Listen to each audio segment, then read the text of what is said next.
Hello विद्यार्थी मित्रों, जवान अपेक्षा आपना यूट्यूब चैनल में हार्दिक स्वागत करूँ छूँ। तमे भणी रह्या छो diploma electrical first semester English grammar unit number 4 subject verb agreement. Any अंदर आपणे पार्ट 2 पार्टनी 1 नी अंदर आपणे डिटेल में जोयेलुं हतुं कि सब्जेक्ट वर्ब एग्रीमेंट ई कई रीते यूज करी शकाय अथवा तो एम कहीए कि क्रियापद कई रीते मुकाय। एंड होय वच्चे तो एनामां एकवचन आवे के बहुवचन आवे। और नोर नैधर नोर के पछी every one each one nobody anybody जेवा वर्ड होय त्यारे आपणे एकवचन समझवुं के बहुवचन समझवुं, बराबर। एना विषे आपणे डिटेलमां जोयेलुं हतुं। चलो हवे एक्सरसाइज आपणे करशुं। एक्सरसाइज कई रीते आपणे करशुं तो आ बधा मुद्दाओ जे मैं पार्ट 1 नी अंदर करावेला छे ए बधा मुद्दा याद राखशो तो इजीली तमे एक्सरसाइज सॉल्व करी शकशो, बराबर। जेम के आपणे जोईए, जो फर्स्ट एक्सरसाइज छे ध कलर ऑफ ध वॉल्स इज के आर रियली एट्रेक्टिव। तो अहींया तमे जोशो तो कलर छे, बराबर, ने अहींया तमे जोशो तो वॉल्स छे। अहींया बहुवचन छे ज्यारे तमारो कर्ता सब्जेक्ट जे छे ए एकवचन छे, बराबर। ज्यारे सब्जेक्ट एकवचन होय त्यारे तमे अहीं एकवचन ज मुकाशे, बराबर। सब्जेक्ट ने जोवानुं तो अहींया शुं आवशे, इज आवशे पहेलामां, बराबर। एवी ज रीते बीजी खाली जग्यामां तमे जोशो तो कर्ता बहुवचन छे अने बीजो जे कर्ता छे ई एकवचन छे, वॉल्स एकवचन छे, बराबर। तो अहींया तमारे शुं आवशे, आर आवशे, बराबर। कर्ता जो कलर्स छे एटले शुं आवशे, आर। त्रीजी खाली जग्यामां तमे बे भेगा जोशो, जेम के ध कलर्स ऑफ ध वॉल्स। तो अहींया कलर्स बहुवचन छे अने वॉल्स पण बहुवचन छे तो कर्ता प्रमाणे मूकवानुं, बराबर। एटले शुं आवशे, कलर्स छे तो आर आवशे, बराबर। क्लियर। एवी ज रीते चौथी खाली जग्या छे his use of difficult words and idioms appeals to all. पेलामां अपील्स टू लागशे के अपील्स बहुवचन लागशे, एस के ईएस वाळुं लागशे के एस के ईएक्स वगरनुं लागशे। तो ई आपणे जोशुं के एंड थी जॉइंट थयेलुं छे सेंटेन्स। अने तमे एक मुद्दामां जोयेलुं हतुं के समास करता होय त्यारे आपणे एकवचन लेवुं। ज्यारे एकवचन समास करता होय त्यारे एकवचन लेवुं, एंड थी जॉइंट थयेलुं होय तो पण, बराबर। तो एकवचन आवशे अने एना अंदर शुं आवशे, एस के ईएस वाळुं रूप, एटले अपील्स टू ऑल, बराबर।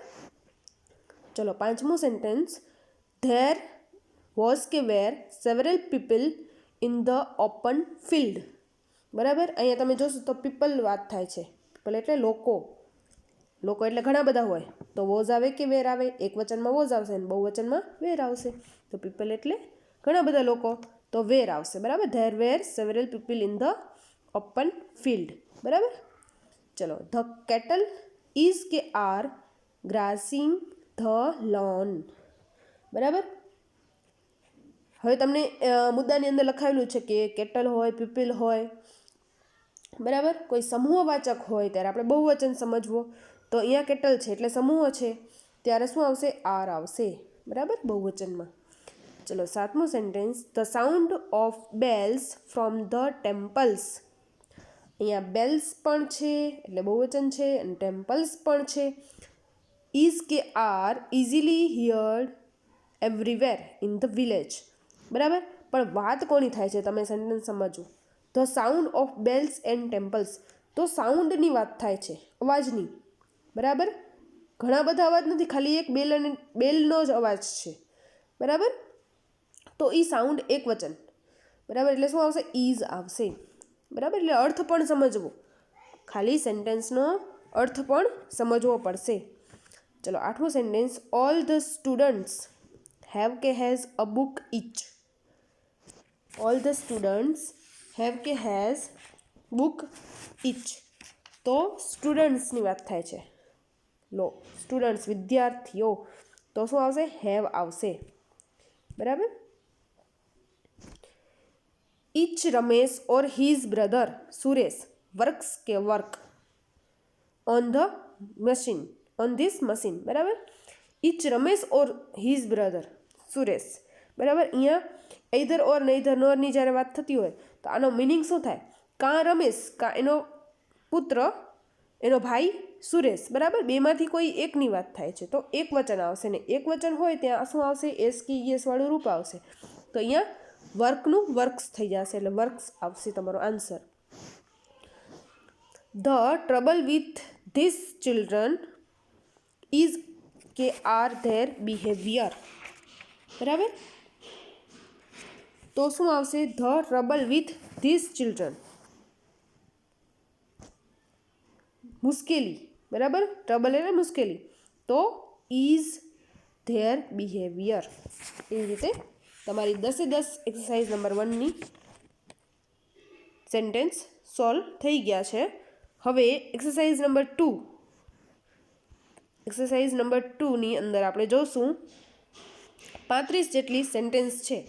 એની અંદર હું તમને 10 કરાવીશ ને બાકી તમને પોતાની જાતે સોલ્વ કરવાના રહેશે, બરાબર. તો ચલો. The staff council has reached there decision and Bruns as well as Coraline is કે આર ટુ બી પેનાલાઇઝડ, એટલે ઇઝ લાગશે કે આર લાગશે. તમને નોટની અંદર કરાવેલું છે કે as well as, along with, together with જેવા હોય ત્યારે આપણે એક વચન સમજવાનું. તો અહીંયા શું આવશે? ઇઝ લાગશે, બરાબર. તો ઇઝ અને આરની જગ્યાએ શું લાગશે? ઇઝ લાગશે, બરાબર. એના પછીનું સેન્ટેન્સ છે his use of causes and connectors are કે ઇઝ એપેલિંગ. તો શું લાગશે?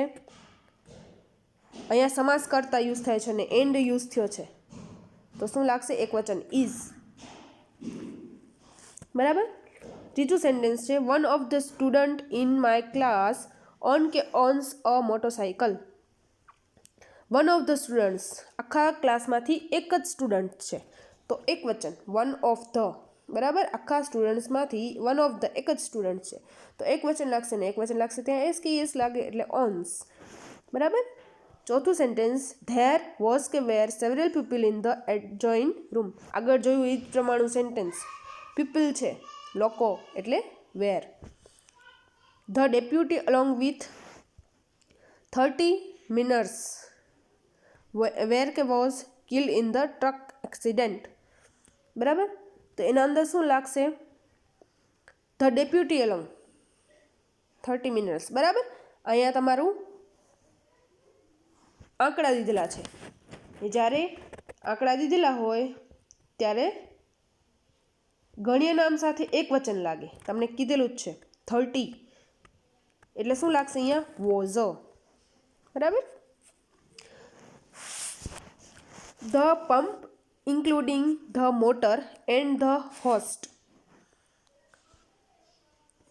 હોર્સ કોસ્ટ કે કોસ્ટ ₹10,000, બરાબર. એના અંદર શું આવશે? The pump including the motor and the horse, બરાબર. અહીંયા તમે સમાસ કરતા એન્ડથી જોડેલો છે અને સમાસ કરતા છે અને પ્લસમાં અહીંયા આંકડા પર દીધેલા છે એટલે શું એક વચન સમજવું અને એક વચન સમજવું ત્યારે શું લાગશે? એસ કે ઈએસ લાગશે અને એસ કે ઈએસ લાગે ત્યારે અહીંયા શું કોસ્ટનું શું થઈ જશે? કોસ્ટ એટલે એસ કે ઈએસ લાગશે. Either the sand or the cement, બરાબર. કાં સેન્ડની વાત થાય છે કાં સિમેન્ટની વાત થાય છે તો ઇઝ બેડ, એક વચન. Each of the boxes weights કે વેટ 10 કિલોગ્રામ. અહીંયા જો 10 આંકડો પણ દીધેલો છે અને પ્લસમાં ઇચ પણ દીધેલું છે તો બંનેમાં એક વચન જ લાગશે એટલે એક વચન હોય તો એસકેએસ વાળું રૂપ યુઝ થશે એટલે શું આવશે? વેઇટ, બરાબર. એ તમારો આન્સર લેશે. ચલો 9મું.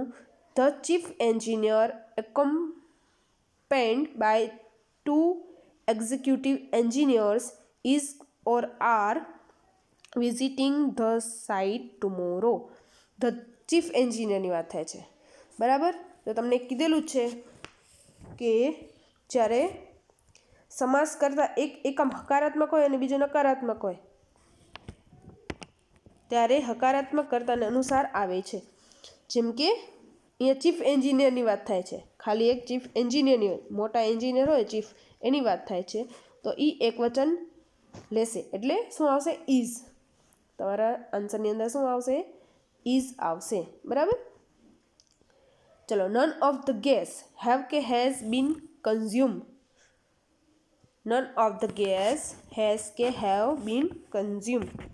તો તમને કીવર્ડ્સની અંદર લખાયેલું છે કે નનથી શરૂઆત થતી હોય ત્યારે ગણ્ય નામો સાથે એકવચન આવશે અને અગણ્ય નામો સાથે બહુવચન. ગણ્ય નામ સાથે એકવચન ને બહુવચન બંને લાગશે, પણ અગણ્ય નામ સાથે એકવચન જ આવશે. બરાબર.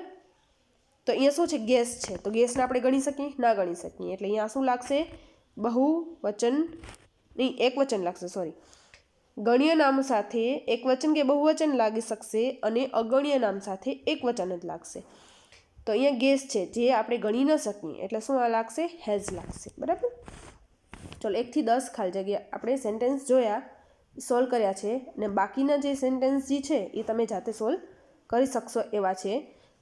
ખાસ કરીને કાલે જે પાર્ટ 1ની અંદર કીવર્ડ્સ લખાવેલા છે એ બધા કીવર્ડ્સ પ્રમાણે જ તમારું સેન્ટેન્સ સોલ્વ થઈ જશે આરામથી.